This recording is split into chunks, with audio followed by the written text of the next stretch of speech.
Hello everyone, welcome to Matrix Science Academy. आजच्या सेशनमध्ये आपण डिस्कस करतोय कपॅसिटर्स. इलेक्ट्रोस्टॅटिक्स मधला सगळ्यात महत्त्वाचा आणि सीईटी वाल्यांना जनरली आवडणारा टॉपिक आहे कपॅसिटर्स. ठीक आहे. प्रिव्हियस इयर क्वेश्चन जर तुम्ही इलेक्ट्रोस्टॅटिक्सचे पाहिले तर तुम्हाला 70 to 80% न्यूमरिकल्स मिळतील कपॅसिटर्स वरती. सो हा कपॅसिटर्स इलेक्ट्रोस्टॅटिक्स मधला खूपच जास्त महत्त्वाचा पॉईंट आहे जो की आज आपण डिस्कस करणार आहे. So let start with the session guys. बघा, आपण काय डिस्कस करतोय आज? कपॅसिटर्स. आपण डिस्कस करणार आहे कपॅसिटर्स. ठीक आहे. सो पहिल्यांदा तर कपॅसिटर म्हणजे काय असतं आणि तो कसा वर्क करतो हे आपण ह्या पर्टिक्युलर सेशन मध्ये डिस्कस करणार. ठीक आहे. बघा, कपॅसिटर म्हणजे काय असतो हे डिस्कस करण्याच्या आधी आपण इथं पहिल्यांदा तर एक कंडक्टर कन्सिडर करू. काय कन्सिडर करू? कंडक्टर. एक मी इथं रॅन्डम शेपचा कंडक्टर कन्सिडर करतोय. सपोज तो हा कंडक्टर आहे. ठीक आहे. रॅन्डम शेपचा कंडक्टर. ठीक. पहिल्यांदा हा कंडक्टर न्यूट्रल आहे म्हणजे ह्याला मी कोणताच चार्ज देत नाहीये. ठीक आहे. आता जर मी इथं चार्ज देणं चालू केलं म्हणजे पहिल्यांदा मी ह्याला प्लस चार्ज क्यू दिला तर मला कोणतंच वर्क करावं लागलं नाही, कारण हा कंडक्टर कोणत्याच एक्सटर्नल इलेक्ट्रिक फील्ड मध्ये प्रेझेंट नव्हता, न्यूट्रल होता ना तो. सो मला पहिला चार्ज आणताना कोणतंच वर्क करावं लागलं नाही. बरोबर, कोणतंच वर्क करावं लागलं नाही. आता जर मी इथं अजून चार्ज ऍड करत गेलो, सपोज मी इथं अजून एक चार्ज ऍड केला तर हा पहिला वाला चार्ज मला रिपेल करतोय, म्हणजे मला थोडंसं वर्क करावं लागतं ह्याच्या अगेन्स्ट वर्क करण्यासाठी. बरोबर. आता जर मी अजून एक चार्ज इथं ऍड केला तर हे दोघं पण मला रिपेल करताय.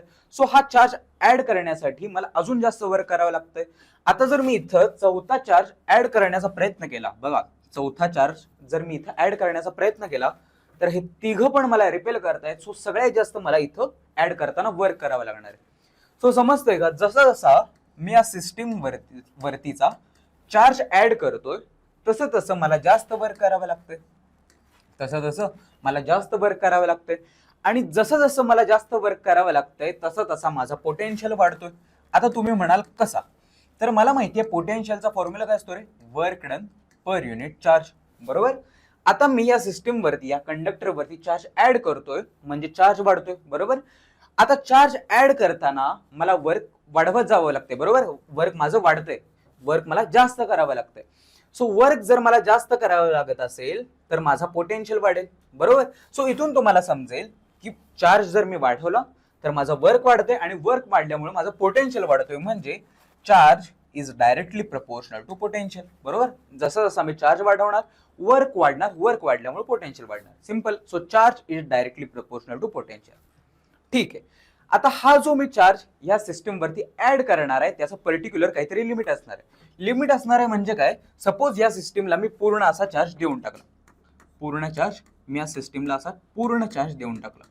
म्हणजे आता ही सिस्टीम, हा कंडक्टर पूर्ण भरलाय. ठीक आहे.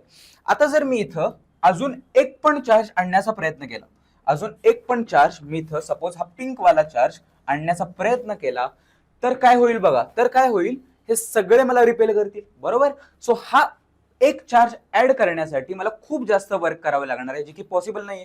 पण तरी पण जर मी खूप जास्त वर्क करून ह्या चार्जला मी जर इथं ऍड केला तर काय होणार आहे? बघा, तर हा चार्ज ह्या सिस्टीम मधून, ह्या कंडक्टर मधून एअर मध्ये लीक होऊन जाणार आहे. एअर मध्ये तो काय होईल?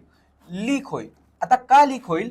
कारण एअरचा कंडक्टर्स मध्ये चार्ज स्टोअर करण्यासाठी काहीतरी लिमिट आहे. एका पर्टिक्युलर लिमिट मध्येच या कंडक्टर मध्ये आपण चार्ज स्टोअर करू शकतो. त्याच्यापेक्षा जर मी अजून एक पण चार्ज ऍड केला तर तो एअर मध्ये लीक होऊन जाणार.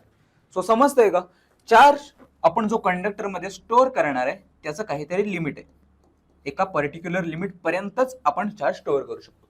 ठीक आहे. सो इथून मला रिलेशन मिळालं Q directly proportional to V, आणि ह्याचा कॉन्स्टंट ऑफ प्रपोर्शनॅलिटी असतो सी. C into V. या सी ला आपण काय म्हणतो? या सी ला आपण म्हणतो कपॅसिटन्स. कपॅसिटन्स. आता हा कपॅसिटन्स कोणाचा आहे? हा कपॅसिटन्स आहे कंडक्टरचा. So capacitance of conductor.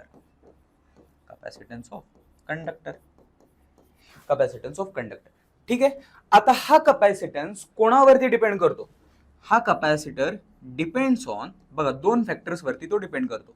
Depends on पहिला साईज. पहिला काय आहे साईज. म्हणजे जर मी छोटा कंडक्टर कन्सिडर केला तर त्याच्यामध्ये मी छोट्याच अमाऊंटचा चार्ज ऍड करू शकतो, बरोबर.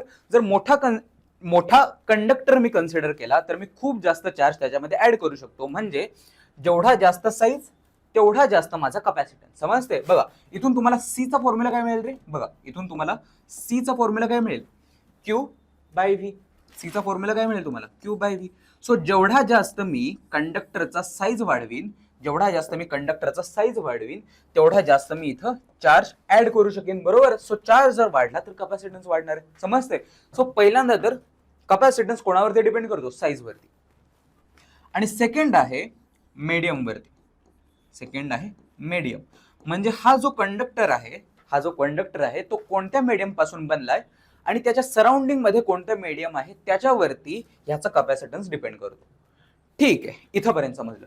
पुढं काय बघा, पुढं आहे हा जो चार्ज मी ह्या कंडक्टर वरती ऍड करतोय, बरोबर. चार्ज मी ह्या कंडक्टर मध्ये ऍड करतोय. हा चार्ज कंडक्टर स्टोअर करतोय. आणि ह्या स्टोअर केलेल्या चार्जमुळे हा कंडक्टर आपल्या सराउंडिंग मध्ये एनर्जी स्टोअर करतोय. सपोज ती अशी एनर्जी स्टोअर झाली असेल पूर्ण सराउंडिंग मध्ये एनर्जी स्टोअर करणार आहे, बरोबर. चार्जमुळे एनर्जी स्टोअर होणार आहे. एनर्जी स्टोअर झाली. ठीक आहे, आपण चार्ज ऍड करत गेलो. चार्ज पूर्ण फुल झाला ह्या कंडक्टर वरती आणि due to this charge energy stored in the surrounding, बरोबर. Energy stored in the surrounding. ठीक आहे. पुढे काय, एनर्जी स्टोअर झाली. आता ही जी एनर्जी आहे ती आपण यूज करू शकतो. कुठे यूज करू शकतो, जिथं मला एकदम एनर्जी लागणार आहे. म्हणजे सपोज माझ्याकडे फॅन आहे, ठीक आहे. फॅन पहिल्यांदा रेस्टला आहे, बरोबर. आता फॅनला सपोज मला रोटेट करायचं आहे. सो सुरुवातीला मला खूप जास्त टॉर्क लागणार आहे. आता तो टॉर्क प्रोव्हाइड करण्यासाठी मला त्याला काहीतरी एनर्जी द्यावी लागणार आहे, बरोबर. आता ती एकदम लागणारी एनर्जी, बघा पहिला रेस्टला होता, आता त्याला एकदम फिरवायचं, बरोबर. सो त्याला मला एकदम एनर्जी द्यावी लागणार आहे. ती एकदम एनर्जी मी इथली एनर्जी कलेक्ट करून देऊ शकतो, बरोबर. इथं काय खूप जास्त एनर्जी प्रेझेंट आहे ना सराउंडिंग मध्ये. सो ही एनर्जी कलेक्ट करून मी तिथं फॅनला देऊ शकतो. ठीक आहे. पण प्रॉब्लेम काय आहे, जर मी कंडक्टर यूज करून फॅनला रोटेट करायचं ठरवलं तर मला खूप जास्त मोठा कंडक्टर फॅन वरती ठेवावा लागणार आहे. समजते. बघा छोटा जर मी कंडक्टर घेतला तर तो छोटा चार्ज स्टोअर करेल आणि त्या छोट्या चार्जमुळं फॅन छोटाच फिरेल, थोड्या वेळाने थांबून जाईल, बरोबर.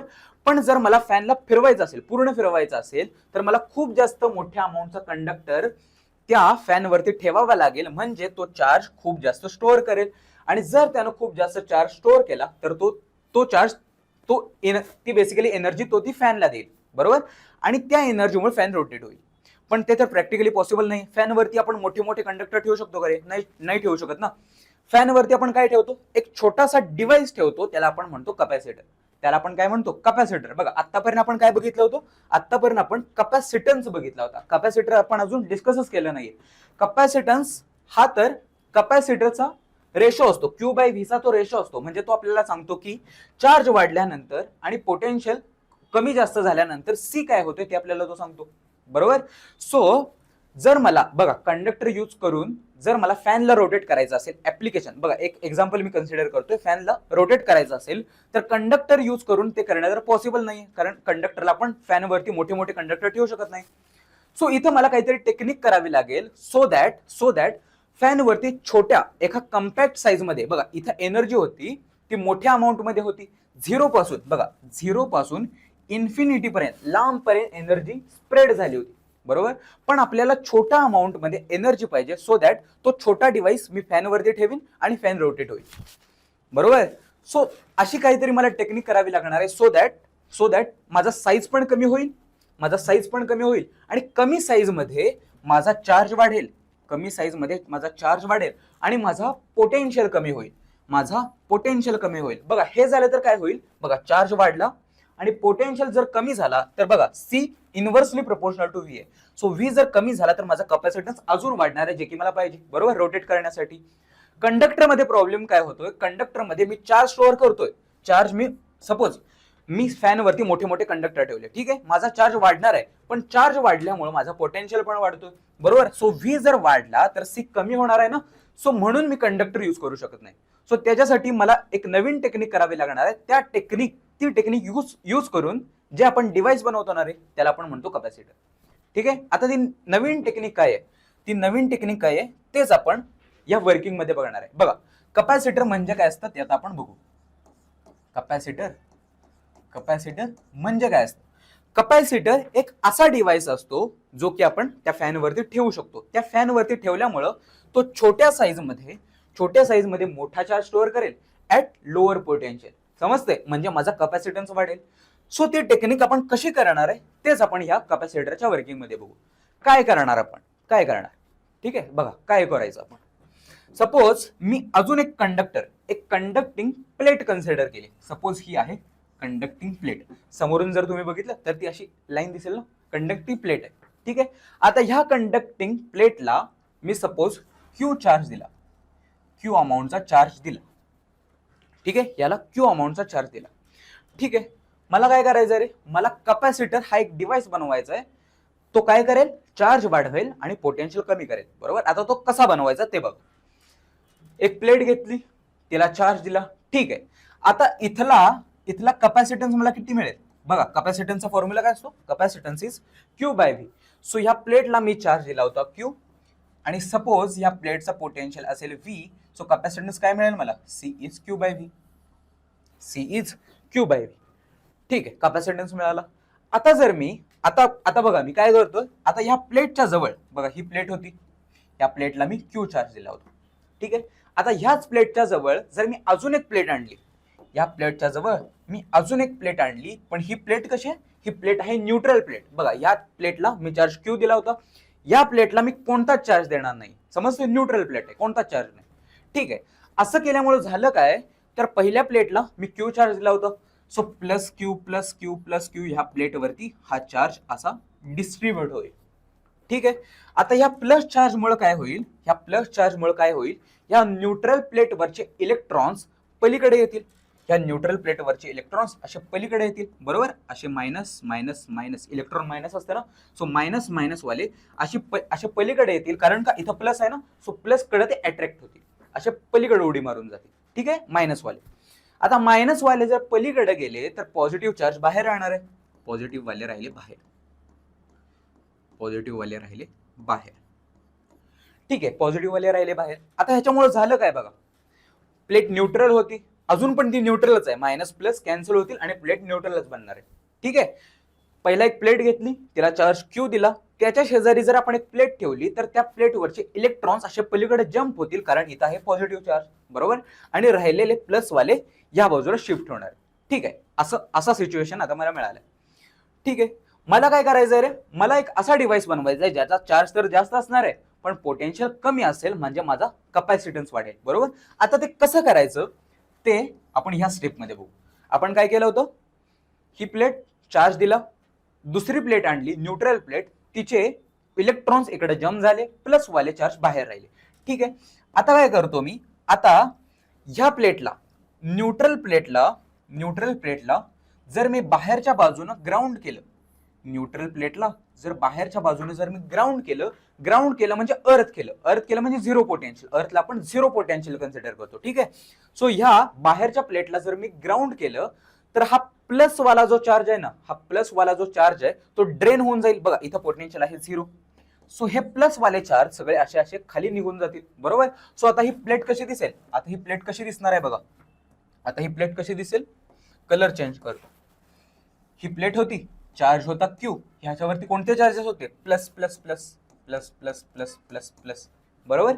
दुसरी प्लेट जी न्यूट्रल होती त्याच्या आतमध्ये कोण होतं, electrons, so minus minus minus minus, बरोबर. आता हे प्लस वाले चार्जेस ड्रेन आउट झालेत ह्या ग्राउंड मध्ये, बरोबर, कारण का इथं पोटेन्शियल झिरो होता. सो हे प्लस वाले सगळे इकडून निघून गेले. ठीक आहे, सो इथं मला असा सिच्युएशन मिळालंय. आता हे म्हणजे काय, आता काय झालं, हे असं केल्यामुळे झालं काय बघा, या सिस्टीम वरचा चार्ज तर अजून पण सेम आहे. पहिल्यांदा कॅपॅसिटन्स मला किती मिळाला होता, क्यू बाय व्ही. सो आता इथला नवीन कॅपॅसिटन्स काय मिळेल, न्यू कॅपॅसिटन्स सिस्टीमवरचा आता काय असेल बघा, चार्ज तर सेमच आहे, चार्ज आहे क्यू, चार्ज तर सेमच आहे, पण इथला पोटेन्शियल चेंज होणार आहे. बघा पहिल्यांदा पोटेन्शियल काय होता सिस्टीमचा, व्ही होता, पहिल्यांदा पोटेन्शियल होता व्ही, पण आता काय झालं, आता मला इथं निगेटिव्ह चार्जेस मिळालेत आणि त्या निगेटिव्ह चार्जेसमुळे मला निगेटिव्ह पोटेन्शियल मिळणार आहे. That negative potential we called it as V dash. ठीक आहे, सो न्यू पोटेन्शियल काय मिळणार, न्यू कॅपॅसिटन्स काय मिळणार, Q by V dash. So net potential is V minus V dash. So Naveen capacitance मला इथून असा मिळालेला आहे, नवीन कॅपॅसिटन्स मला असा मिळालेला आहे. सो बघा झालंय काय, न्यूमरेटर बघा डिनॉमिनेटर पहिला होता व्ही, आता झालाय तो व्ही मायनस व्ही डॅश, म्हणजे आता डिनॉमिनेटर कमी झालाय, म्हणजे V minus V dash is less than V, V minus V dash is less than V, बरोबर. सो नवीन कॅपॅसिटन्स काय असणार, new capacitance is greater than old capacitance, कारण का इनव्हर्स प्रपोर्शन आहे ना. सो व्ही जर कमी झाला तर कॅपॅसिटन्स आता वाढणार आहे. सो न्यू कॅपॅसिटन्स हा वाढणार आहे, न्यू कॅपॅसिटन्स हा वाढणार आहे. सो झालं माझं काम. बघा चार्ज तर सेमच राहिला, छोट्या प्लेटवरती चार्ज तर सेमच राहिला, पण माझा पोटेन्शियल कमी झाला आणि पोटेन्शियल कमी झाल्यामुळे माझा कॅपॅसिटन्स वाढतोय, जो की मी त्या फॅनवरती ठेवून, बघा छोटासा डिव्हाइस आहे, छोटीशी प्लेट आहे, ती मी ह्या फॅनवरती ठेवून एक असा डिव्हाइस बनवला, त्याला आपण कॅपॅसिटर म्हणतो, सो दॅट तो फॅन लगेच रोटेट होईल. बघा मगाशी काय होतं, मगाशी कंडक्टरमध्ये एनर्जी अशी स्प्रेड आउट झालेली होती, एनर्जी अशी स्प्रेड आउट झालेली होती. इथं काय झालं, एनर्जी फक्त कम्पॅक्ट साईज मध्ये, बघा एनर्जी फक्त एवढ्याशा कम्पॅक्ट साईज मध्ये बसली आहे, जी की आपण फॅनला लगेच रोटेट करण्यासाठी वापरू शकतो, बरोबर. सो छोटासा डिव्हाइस आहे, सो दॅट तो आपल्याला यूज करता येईल. ठीक आहे, सो हे होतं कॅपॅसिटर म्हणजे काय, कॅपॅसिटरची नीड काय आहे, आपण यूज कशासाठी करतो. कंडक्टर काय यूज करत नाही, कारण तो खूप मोठ्या साईजचा लागेल ना, जे की प्रॅक्टिकली पॉसिबल नाहीये. आणि जरी मोठा चार्ज आपण यूज केला तरी त्याचा पोटेन्शियल पण वाढतोय, बरोबर. चार्ज वाढला म्हणजे पोटेन्शियल पण वाढणार आहे आणि त्यामुळे कॅपॅसिटन्स कमी होणार आहे. सो कंडक्टर आपल्यासाठी उपयोगाचा नाहीये, बरोबर. सो कंडक्टरला यूज न करण्यासाठी आपण एक नवीन टेक्निक वापरली, त्याला आपण म्हणतो कॅपॅसिटर. कॅपॅसिटर मध्ये काय केलं, एक प्लेट घेतली, तिला चार्ज दिला, त्याच्या शेजारी जर आपण एक न्यूट्रल प्लेट ठेवली आणि जर बाहेरच्या बाजूला ग्राउंड केलं तर मला एक असा डिव्हाइस मिळतो, त्याला आपण म्हणतो कॅपॅसिटर. त्याच्यामध्ये काय होतं, सिस्टीमचा पोटेन्शियल कमी होतो आणि पोटेन्शियल कमी झाल्यामुळे माझा कॅपॅसिटन्स वाढणार आहे, समजतंय. सो छोट्या कम्पॅक्ट साईज मध्ये मी जास्त एनर्जी स्टोअर करू शकतो कॅपॅसिटर मध्ये. सो म्हणून कॅपॅसिटर आपण यूज करतो डेली लाईफच्या ऍप्लिकेशन मध्ये. सो हे होतं कॅपॅसिटर म्हणजे काय आणि कॅपॅसिटरचं वर्किंग. ठीक आहे, पुढच्या लेक्चरमध्ये कॅपॅसिटर, या कॅपॅसिटरचा काहीतरी कॅपॅसिटन्स असणार आहे. आता तो कॅपॅसिटन्स किती असणार आहे ह्याचं काहीतरी डेरिवेशन आहे, त्याचा फॉर्म्युला आहे. सो तो फॉर्म्युला आपण पुढच्या लेक्चरमध्ये बघू आणि त्याच्यावरती 2-3 न्यूमेरिकल सॉल्व्ह करू. ठीक आहे, सो सेशन कसा वाटला मला कमेंट सेक्शन वरती कळवा आणि एखादा डाऊट असेल, माझी एखादी मिस्टेक झाली असेल तर ती पण कमेंट सेक्शन वरती कळवा. सो भेटूया आता आपण नेक्स्ट सेशन मध्ये. Till then bye everyone.